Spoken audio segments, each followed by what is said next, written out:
And I know when Khabib left, a little part of me left with that.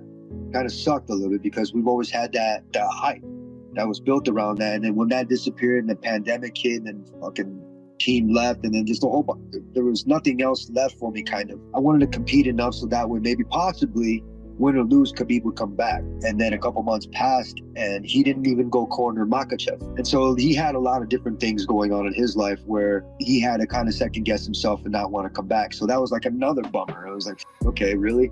I had to find myself and kind of, like I said, let go of a couple things because, I mean, anger is not one thing you want to keep holding on to when you don't have that ability to take care of business or to make that amend. At the end of the day, there's another day the next day. Shoot, I think I lost a part of myself too when I knew that fight wasn't gonna happen. Wow, Khabib will forever be on his mind. I don't know how bad it actually was for Tony. The only reason he was even fighting these other guys was in hopes that Khabib would come back. That was the reason, in hopes that he could finally compete against Khabib. So Tony Ferguson shed light a little bit of his mental state back when Khabib announced his retirement, back when he was just fighting all over the place, he wasn't really looking for the money fights and all that stuff. A lot of us question why even take the Justin Gaethje fight, why take the Beneil Dariush fight, why chase these contenders as an older fighter when he could have chased the money fights and stuff like that. Well, he shed some light on all this. Number one, and I completely understand it because we were around for the whole build up and how motivated these two were to fight each other. When Khabib retired, Tony said a part of him left him. In other words, like, he lost a bit of motivation because that was the big thing of his life. That was the big fight that was supposed to happen, and still to this day, people regard it as the biggest fight that never happened, and they kept trying to. It's not just one time. They promoted to various degrees and set up this fight 5 different times. Do you know how many years Khabib was on Tony Ferguson's mind? Because of all this buildup, because of the anticipation, because Tony also wants to give the fans what they want too. The fans wanted this fight for a long time as well, and when Khabib left the sport without ever fighting Tony, I can understand where Tony lost a bit of motivation. He said when everything was locked down too, I didn't know his team left. I didn't know he had to kind of scavenge and try to bring things together like that. It wasn't like normal training camps anymore. He was coming up with his own stuff.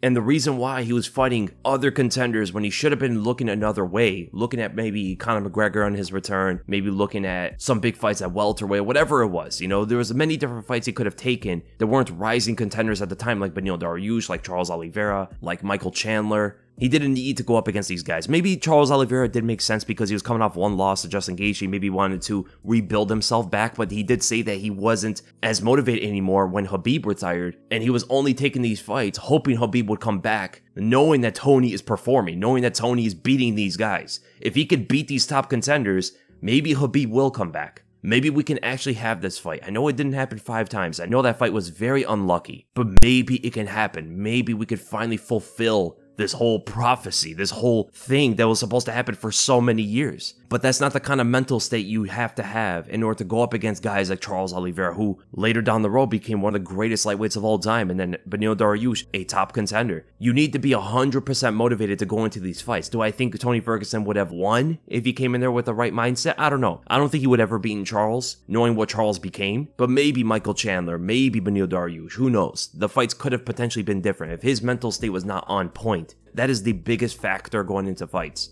If your mental state is not on point, you're not going to win. And you might even fight differently too. He wanted Khabib to come back to coach The Ultimate Fighter, and that didn't even happen. So it looked like a lot of Tony Ferguson's fighting career was revolved around fighting Khabib, or competing. At least, maybe I can't get a fight with this guy, but maybe I could compete with him somewhere. Maybe I could do a grappling match. Maybe I can coach against him in The Ultimate Fighter. Something. I gotta compete against him. I can't just let him ride off to the sunset without us ever competing somewhat. When you really think about it that way, it's a very sad thing. Tony's purpose was to compete against Khabib. He needed that to happen. And I could understand at that point why he potentially lost the motivation that he did. Now he's saying that his motivation is back. He doesn't care about Khabib anymore. He was asked if he would still like to coach against Khabib or do something against him. And it wasn't like a arrogant, nah, I don't care, or a deflection or denial or something like that. It actually looked like Tony Ferguson has somewhat moved past that, looking forward to this fight with Paddy Pimblett, but then again, it's another fight that he doesn't really need to take. And it seems like at this point, he wants to just do it for himself. He just wants to compete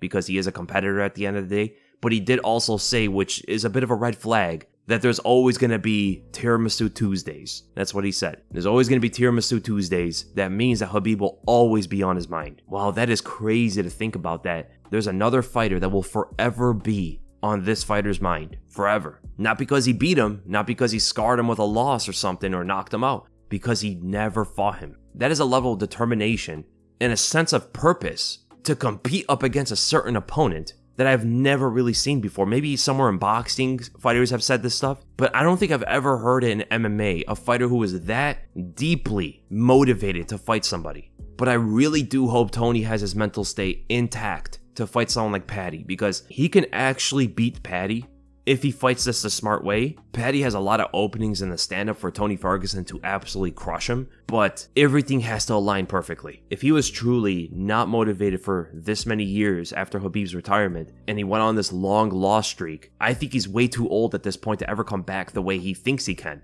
So many years are wasted